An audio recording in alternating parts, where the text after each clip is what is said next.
আসসালামু আলাইকুম রহমতুল্লাহ। সময় তো মুমিন মুসলমান দিনী ভাই বোনেরা, যারা বিভিন্নভাবে পেরেশানির মধ্যে আছেন, বিভিন্ন সমস্যায় জর্জরিত আছেন, মামলা মোকদ্দমা অথবা বিভিন্ন রকম সমস্যায় জর্জরিত, শারীরিকভাবে মানসিকভাবে যারা জর্জরিত, বিভিন্ন পেরেশানিতে আছেন, বিপদে আছেন, এই সমস্ত দিন ভাই বোনেরা, আমি যে আমলটা আজকে বলে দেবো, এই আমলটা আমি যেভাবে বলি, যে যে পদ্ধতিতে করতে বলি, সেইভাবে সেই পদ্ধতিতে যদি আপনারা করে নিতে পারেন, ইনশাআল্লাহ আপনাদের সকল সমস্যা আল্লাহ তাআলার কুদরতি শক্তিতে, আল্লাহর পাক কালামের, আল্লাহর পবিত্র নামের বরকতে সব ধ্বংস হয়ে যাবে, সব দূর হয়ে যাবে ইনশাআল্লাহ।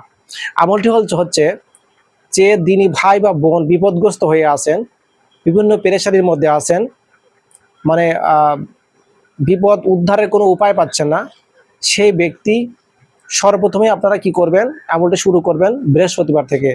প্রথমে 2 রাকাত নফল নামাজ আদায় করে নেবেন। এরপরে এশার নামাজের পর সর্বপ্রথমেই 11 বার দরুদে ইব্রাহিম পাঠ করবেন। এরপর আল্লাহ পাকের পবিত্র নাম ইয়া ওয়াদিরু, এই পবিত্র নামটি আপনারা 1000 বার জিকির করবেন। পুনরায় দরুদে ইব্রাহিম 11 বার পাঠ করবেন। এরপর আল্লাহ তাআলার শাহিদ হাত তুলে সওয়াব রেসানি করে দিবেন। এভাবে বিরতিহীনভাবে যদি আপনারা এই আমলটি 7 দিন করতে পারেন, আপনারা যত সমস্যায় থাক না কেন, আপনাদের উপরে, আপনাদের পরিবারের উপরে যত রকম সমস্যায় থাক না কেন, যে সমস্যা হোক না কেন, ইনশাআল্লাহ আল্লাহ তাআলার পবিত্র নামের বরকতে সব দূর হয়ে যাবে ইনশাআল্লাহ।